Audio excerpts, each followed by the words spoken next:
Bueno, haciendo un repaso sobre lo que se había estudiado con respecto a los gases, se empezó con lo que ustedes conocen como los estados de agregación de la materia.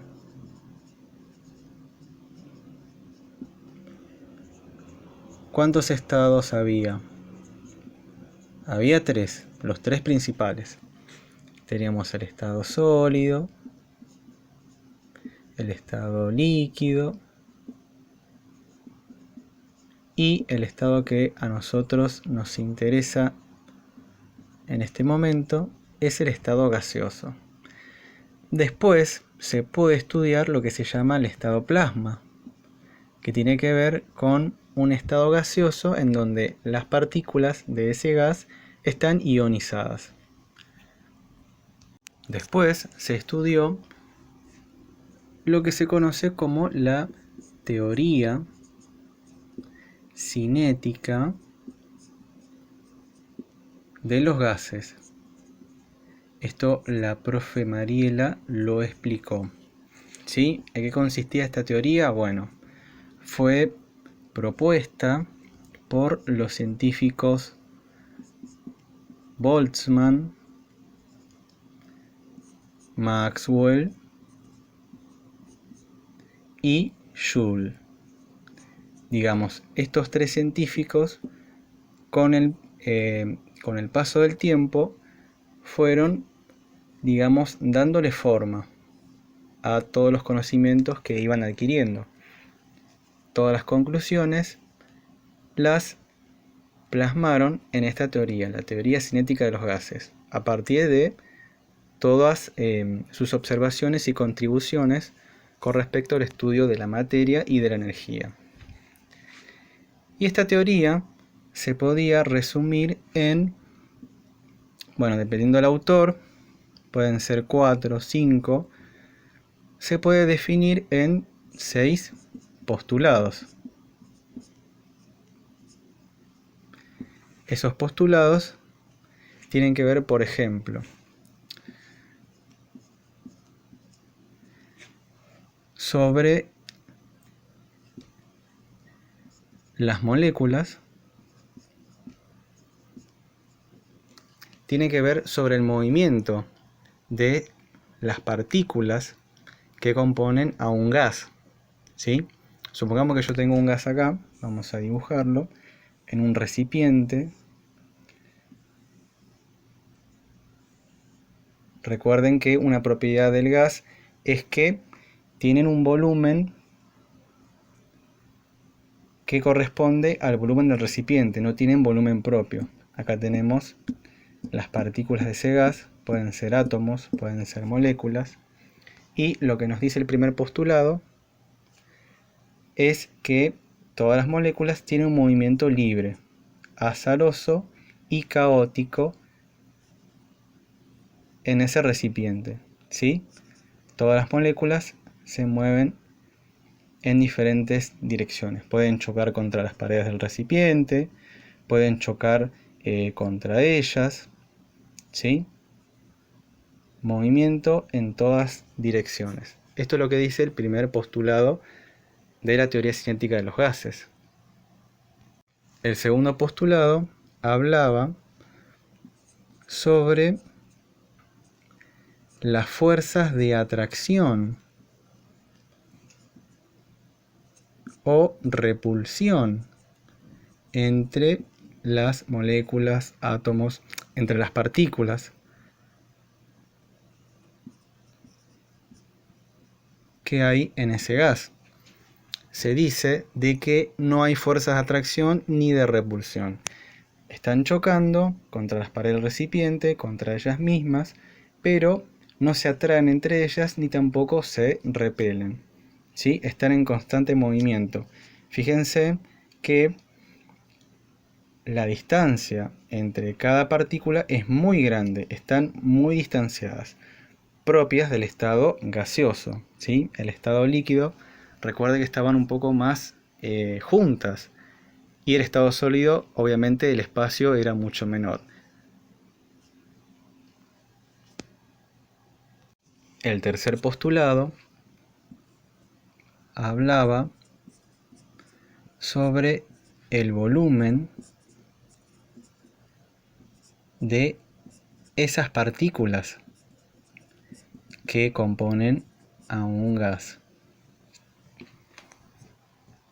Estas partículas están hechas de materia, por lo tanto, se puede medir esa cantidad de materia. Esa medida se llama masa, ¿no?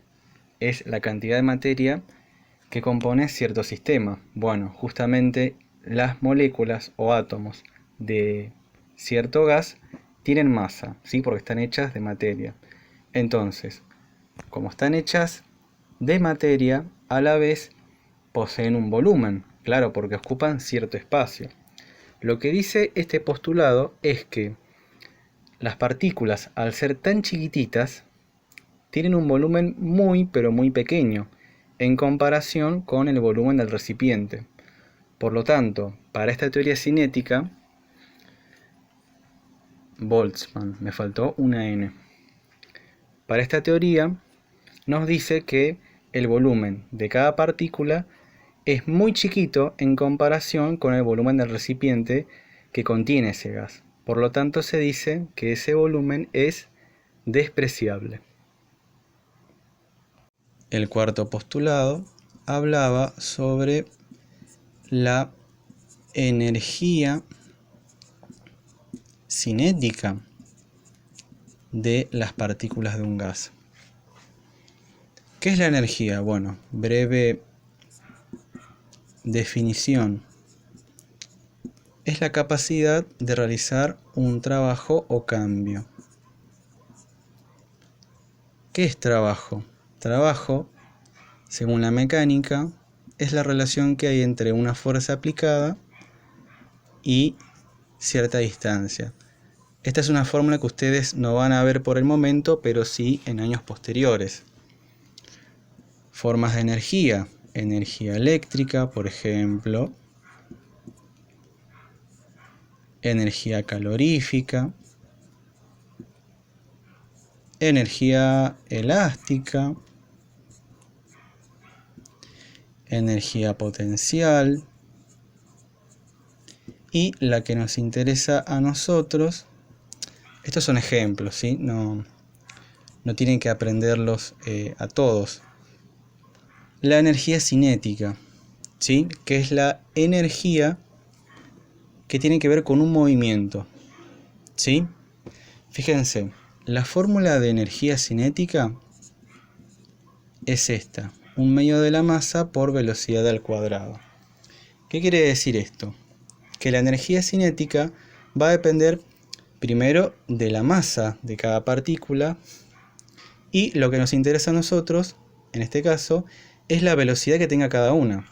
Como se mueven desordenadamente por todo el recipiente, cada una va a tener cierta velocidad. Entonces, este postulado nos dice que cada partícula, al tener cierta velocidad, a la vez cuenta con cierta energía cinética, que es la energía asociada al movimiento, ¿sí? Fíjense, esta formulita van a ver que la energía cinética es proporcional a la velocidad. ¿Esto qué quiere decir? Que si cierta partícula aumenta su velocidad, también va a aumentar su energía cinética.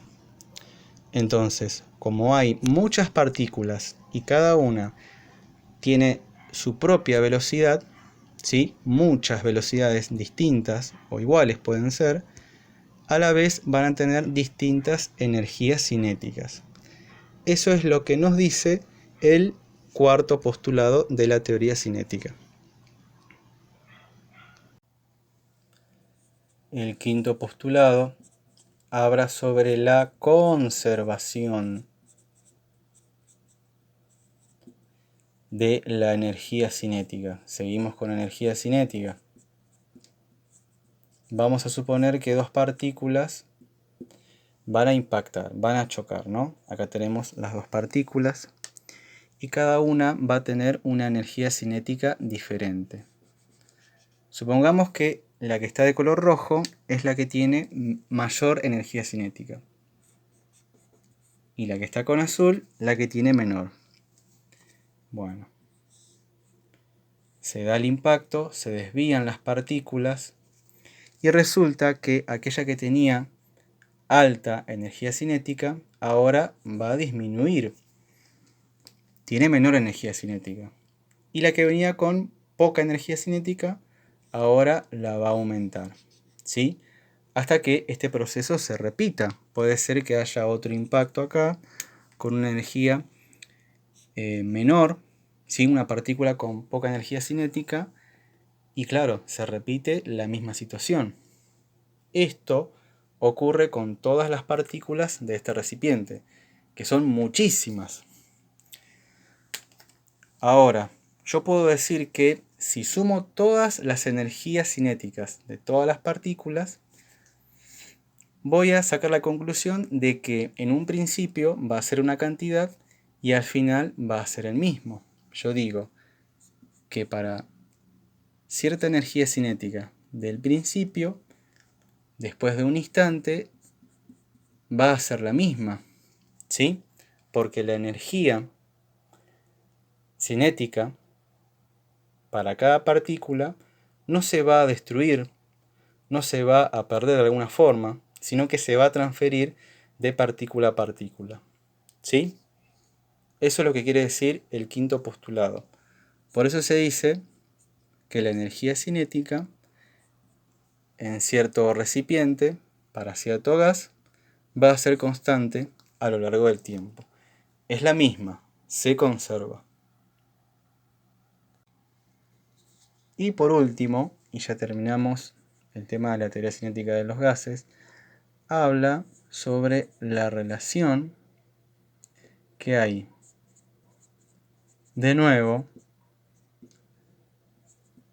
sobre la energía cinética, ¿sí? La relación que hay entre la energía cinética de cierto gas y su temperatura. Resulta que para esta energía cinética, que es una energía cinética total, porque es la sumatoria de todas las energías cinéticas de todas las partículas, resulta que además de ser constante, la energía cinética total va a ser proporcional a la temperatura de ese sistema. ¿Sí? Eso es lo que dice este postulado. Es proporcional, es decir, si aumenta la temperatura de cierto gas,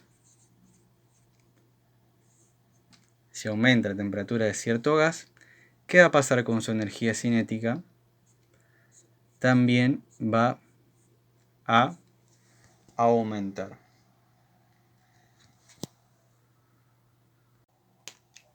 Ustedes ya venían manejando el concepto de lo que es el volumen, de lo que es la temperatura, y justamente esas definiciones tienen que ver con lo que se llama las variables de estado para un gas. ¿Cuántas variables habían para un gas? Teníamos lo que es la presión, que se define como cierta fuerza aplicada sobre unidad de área o superficie. Se mide en pascales, se puede medir en atmósferas, se puede medir en milímetros de mercurio, se pueden medir también en bares, en PSI. Bueno, esta es una unidad en desuso, pero que por ejemplo en las bomberías, cuando se va a inflar la llanta de cierto auto, se manejan con esta unidad, PSI. Entonces tiene que ver justamente con las fuerzas que aplican las partículas contra el recipiente que los contiene. fuerzas sobre unidad de área. ¿Sí? Sobre estas superficies. Esto que ven acá. Eso es la presión. También podríamos definir lo que es la presión atmosférica. Bueno, tiene que ver con esta variable que es la presión atmosférica. Es aquella presión que tiene que ver con cierta columna de aire, con la superficie terrestre. Acá tenemos una columna de aire.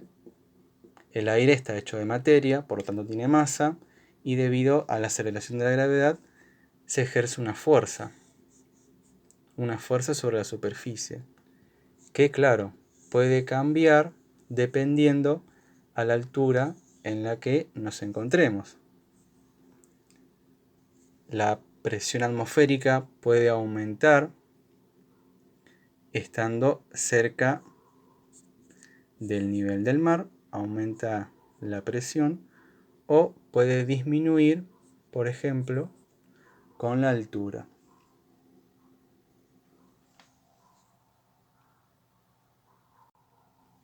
Después teníamos otra variable de estado, que es el volumen, que tiene que ver con el espacio que ocupa cierto gas. Fíjense que el gas ocupa el volumen del recipiente que los contiene. No tiene un volumen propio como por ejemplo un sólido. El volumen se puede medir en centímetros cúbicos, puede medirse en decímetro cúbico. Bueno, son submúltiplos de los metros cúbicos, ¿no? Y también se puede medir en litros. Y por último, tenemos a la temperatura como otra variable de estado. ¿En qué se mide la temperatura? En grados Celsius. Pero para este tema se va a utilizar esta unidad, que es Kelvin. Esto no se escribe con este cerito chiquito, el grado Celsius. No se dice grado Kelvin, se dice directamente Kelvin. Y es la unidad con la que se va a trabajar el tema de gases. Es decir, sí o sí va a tener que hacerse una conversión de grados Celsius a Kelvin. ¿Cómo se hace? Sencillo. Si yo tengo 10 grados Celsius, para pasar a grado Kelvin, lo que tengo que hacer es sumarle 273. En este caso, en Kelvin, 10 grados Celsius representan 283 Kelvin. ¿Cómo hago para pasar de Kelvin a Celsius? Bueno, es el camino opuesto. Hay que restar 273 a cierta unidad en Kelvin y obtengo los grados Celsius. Esto más o menos sería un repaso de lo que ustedes estuvieron viendo con la profesora Mariela. ¿Sí? Teoría cinética de los gases, las variables de estado, estados de agregación de la materia, digamos, todo está conectado con todo. Y el tema que me interesa a mí, que es muy importante, es sobre las leyes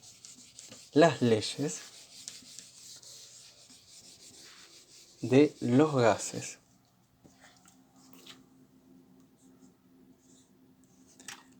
Ahí está. Leyes de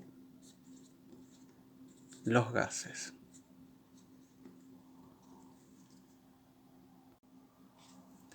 Bueno, ¿cuáles son esas leyes de los gases? Vamos a arrancar con la siguiente frase.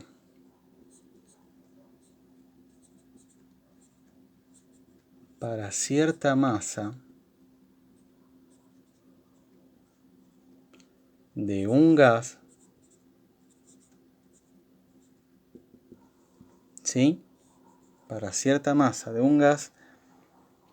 ¿Por qué masa? Porque claro, recuerden, tenemos un recipiente con un gas compuesto por moléculas o átomos. Tiene partículas. Y esas partículas están hechas ¿de qué? De materia. Materia que se puede medir con respecto a su cantidad. O sea que tienen masa. Y si tienen masa, tienen volumen. Por eso, para cierta masa de un gas, y comenzamos a definir. Por ejemplo, teníamos la llamada, la primera ley, ¿no? La ley de Boyle-Mariotte.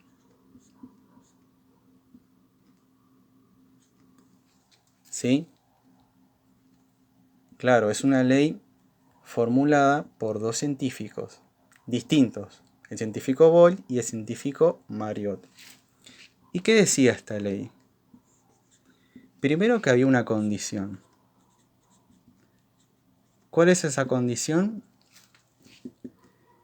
Que la temperatura tiene que ser constante. Es decir, un gas que sufre una transformación va a tener una temperatura al principio que va a coincidir con la temperatura final. Eso es lo que dice. Es la condición temperatura constante, tanto al principio como al final. Entonces, esta ley nos dice que la presión de cierto gas es inversamente proporcional a su volumen. ¿Sí? ¿Qué quiere decir esto? Que si aumenta la presión de cierto gas, ¿qué va a pasar con su volumen? Va a disminuir, va a bajar. Y por el contrario, si la presión de ese gas en cierto estado va a bajar, ¿qué va a pasar con su volumen final? Va a aumentar. Por eso se dice que son variables inversamente proporcionales. La presión es inversamente proporcional al volumen y viceversa. La fórmula de la ley de Boyle es la siguiente.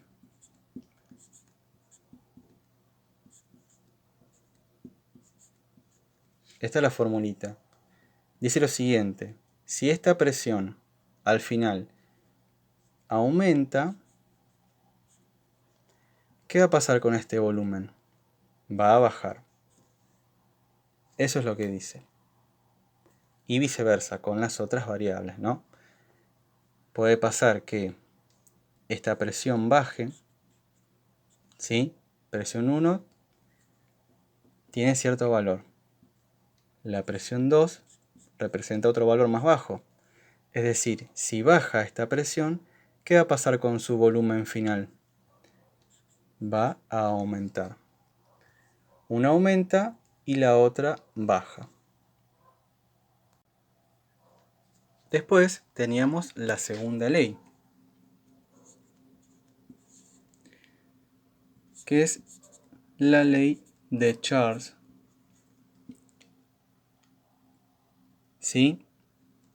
Que también se la conoce como ley de Charles-Gay-Lussac. ¿Por qué? Porque este científico, Gay-Lussac, lo que hizo fue confirmar los trabajos de Charles. Así que esta ley está, digamos, compartida en cuanto a los nombres, en cuanto a sus autorías, como la ley de Boyle-Mariotte. ¿Y qué dice la ley de Charles-Gay-Lussac? Dice que para cierta masa de un gas y cumpliendo la condición de que lo que va a ser constante es la presión, ¿sí? Es decir, que la presión va a ser igual en un estado inicial como también en su estado final. Resulta que el volumen es directamente proporcional a la temperatura. ¿Qué quiere decir esto? Que si aumenta el volumen de cierto gas, ¿qué va a pasar con su temperatura? Va a aumentar. Puede pasar también que si el volumen baja, ¿qué pasa con la temperatura? También va a disminuir. Por el contrario, puede suceder que si la temperatura aumenta, ¿qué pasa con el volumen? También va a aumentar. Y lo mismo sucede como en esta situación en que las variables bajan. Si la temperatura baja, ¿qué pasa con el volumen? También va a bajar. Eso es lo que nos dice la ley de Charles-Gay-Lussac, que se expresa de la siguiente manera. Volumen inicial sobre temperatura inicial es igual a volumen final sobre temperatura final. Lo que es inicial se identifica con el número 1, lo que es final con el número 2. Lo mismo sucede con la ley de Boyle, ¿sí? Estado inicial, estado final, estado inicial y final. Y la tercera ley se conoce como la ley de Gay-Lussac, que se le atribuye únicamente a este científico, que también participó en la ley de Charles, ¿sí? Repito, él confirmó los estudios del científico Charles. Y Gay-Lussac decía que para cierta masa de un gas y cumpliendo la condición de que esta vez lo que va a ser constante es el volumen, la presión va a ser directamente proporcional a la temperatura. ¿Qué quiere decir esto? Que si aumenta la presión, ¿qué va a pasar con la temperatura? Va a aumentar. Puede pasar que la presión baje y ¿qué va a pasar con la temperatura? También va a disminuir. Por el contrario, si analizamos primero la variable de la temperatura y vemos que aumenta, ¿qué va a pasar con la presión?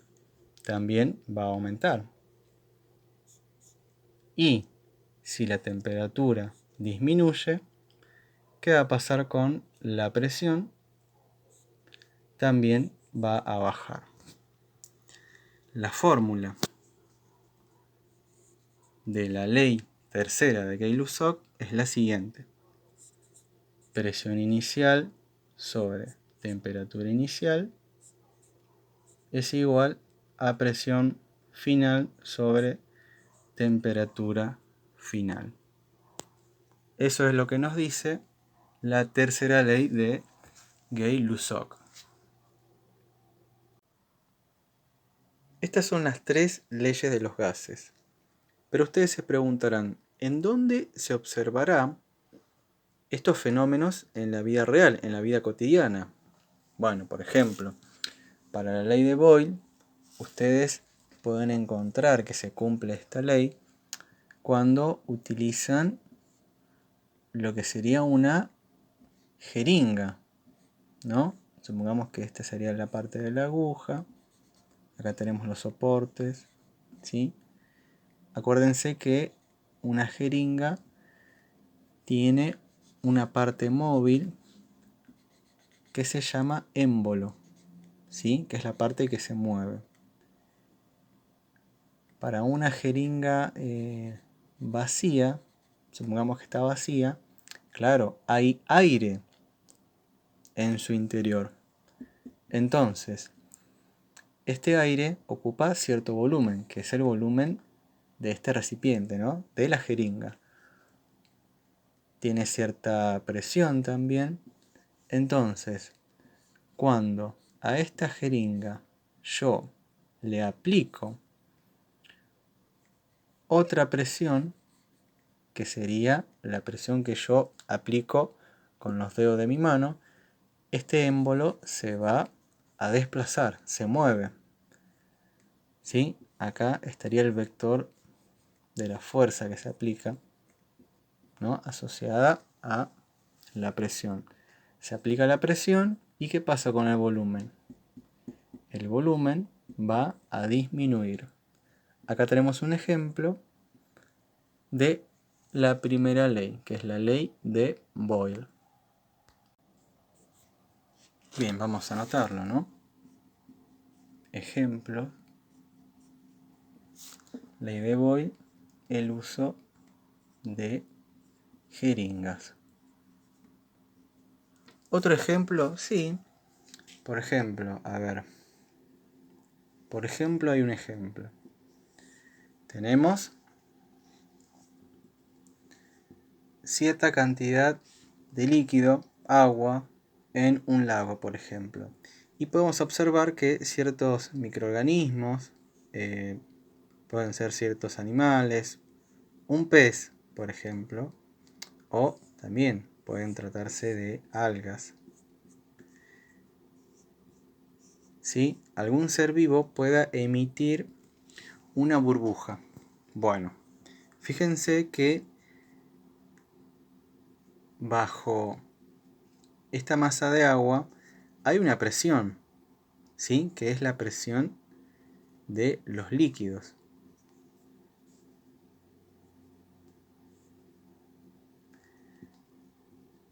Que claro, las partículas del líquido ejercen en todas direcciones. Acá trabajamos con presión de un líquido. Entonces, cuando algún organismo emite una burbuja, estamos trabajando con la presión de un líquido. Pequeña en este caso. Cuando esta burbuja ascienda, ¿sí? Van a ver que la presión va a disminuir, ¿sí? Acá tenemos alta presión y acá tenemos menor presión. Entonces, claro, como va a disminuir lo que sería la presión, esta burbuja con cierto volumen va a ir aumentando hasta tener un valor considerable. Se puede ver que a menor presión, en este caso estamos trabajando con la presión del líquido, que también está sometida a la presión atmosférica. Es una mezcla de presiones. Cuando hay menor presión, el volumen va a aumentar. Acá tenemos un ejemplo de cómo se cumple la ley de Boyle, tanto para líquidos como para gases. Así que bueno, podemos agregar ese ejemplo. ¿Sí? Podemos agregar observación de burbujas en un lago. Acá tenemos dos ejemplos en que se cumple la ley de Boyle. Bien. Y con la ley de Charles, ¿qué ejemplo podemos encontrar? Bueno, un ejemplo de la ley de Charles y Gay-Lussac sería el uso de globos aerostáticos. ¿Sí? Si ustedes tienen acá un globo aerostático, ¿cuál sería el funcionamiento? Más o menos.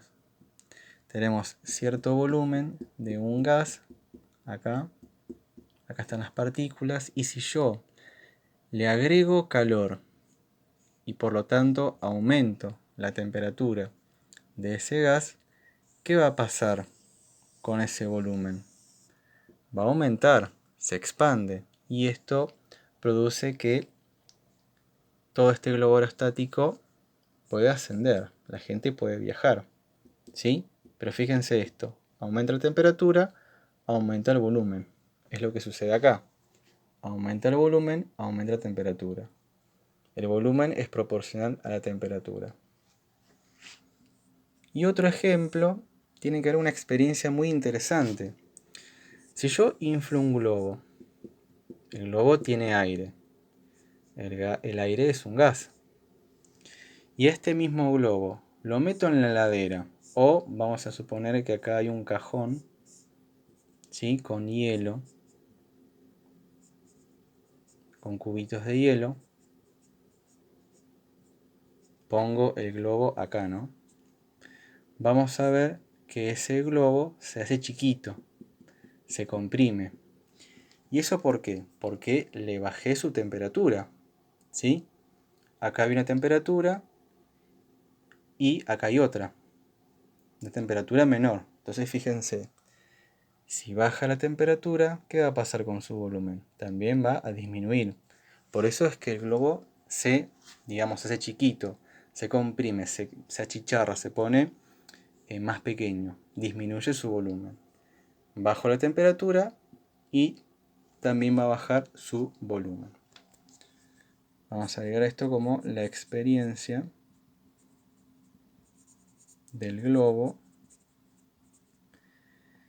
en hielo o en la heladera, que eso lo pueden ustedes comprobar. Es muy interesante. Y finalmente, un ejemplo de la vida cotidiana para la tercera ley de Gay-Lussac es el uso de las ollas de presión. ¿Sí? Las ollas de presión tienen cierto funcionamiento. Lo que ustedes pueden ver es que esta olla es sometida a cierta cantidad de calor. Aumenta su temperatura y fíjense que, claro, acá se está trabajando con líquidos, son los líquidos de la comida. Pero acá se puede observar una fase de vapor, una fase gaseosa. Entonces hay que tener cuidado de manejar esto. Puede pasar que al abrir de forma repentina la tapa, claro, la presión acumulada acá en este gas provoque cierto estallido. Puede ser que salga volando la tapa de forma violenta, porque claro, al aumentar la temperatura para este gas, también va a aumentar la presión. ¿Sí? Esto sería para el uso de ollas de presión, la tercera ley de Gay-Lussac. Si aumenta la temperatura, aumenta la presión. Y finalmente, otro ejemplo sería el manejo de, por ejemplo, aerosoles con altas temperaturas. Puede pasar que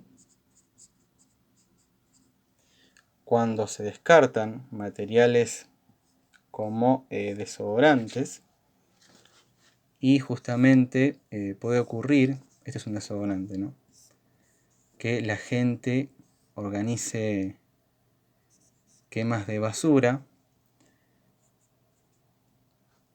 Puede pasar que, claro, aumenten la temperatura de ciertos aerosoles que poseen gas todavía, el gas que se utiliza, y eso va a provocar que aumente la presión de esas partículas. Y va a aumentar tanto la presión debido al excesivo calor que el material en que está hecho las paredes del recipiente de este aerosol colapse y se produzca una explosión. Por eso el peligro de calentar estas latas o descartarlas en la basura, porque la gente puede quemar la basura, encontrarse alguna de estas latas y se puede producir una explosión.